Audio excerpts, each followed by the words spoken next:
वसुंधरा शक्ती news, आपले हक्काचे news channel. नमस्कार, मी सुप्रिया तोडकर, वसुंधरा शक्ती न्यूज चॅनल मध्ये आपले सहर्ष स्वागत। पाहूया आजच्या ठळक बातम्या। विवाहितेचा छळ, पतीसह 8 जणांवर शहापूर पोलीस ठाण्यात गुन्हा।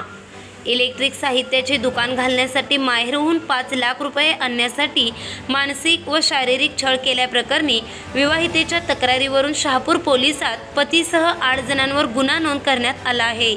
पती मोहम्मद अली मौला मुल्ला वय 32, सासू आबेदा मौला मुल्ला वय 60, दीर गौस मौला मुल्ला वय 38 राहणार आलिशान कॉलनी मिरज, सना शेख वय 23, ननंद सायरा खुतूब फकीर राहणार नांद्रे, मुब्बेशिरीन शेख व बशीर मौला फकीर राहणार समडोळी अशी त्यांची नावे आहेत। या प्रकरणी सौ हिना कौसर मोहम्मद अली मुल्ला वय 28 हिने फिर्याद दिली आहे।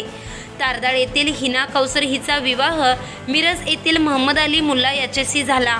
लग्न झाल्यापासून सासरच्या मंडळींकडून हिना कौसर हिचा छळ केला जात होता। तिला उपाशी ठेवणे, शारीरिक छळ करणे, मारहाण करणे असे प्रकार होत होते। लग्नात तुझ्या आईवडिलांनी सोन्याचा एक दागिना दिला नाही, तुझ्या घरचे लोक खालच्या दर्जाचे आहेत असे हिनवत तिचा छळ केला जात होता। तसेच इलेक्ट्रिक साहित्याचे दुकान घालण्यासाठी माहेरहून 5 लाख रुपये आणण्यासाठी तिचा छळ सुरू होता। तसेच सतत संशय घेतला जात होता। या छळाला कंटाळून हिना कौसर हिने शहापूर पोलिसात उपरोक्त 8 जणांच्या विरोधात फिर्याद दिली असून त्यांच्यावर गुन्हा दाखल करण्यात आला आहे। शक्ती न्यूज यूट्यूब चॅनेलला सबस्क्राइब करा आणि परिसरातील ताज्या घडामोडी सर्वात आधी बघण्यासाठी बेल आयकॉनला क्लिक करा।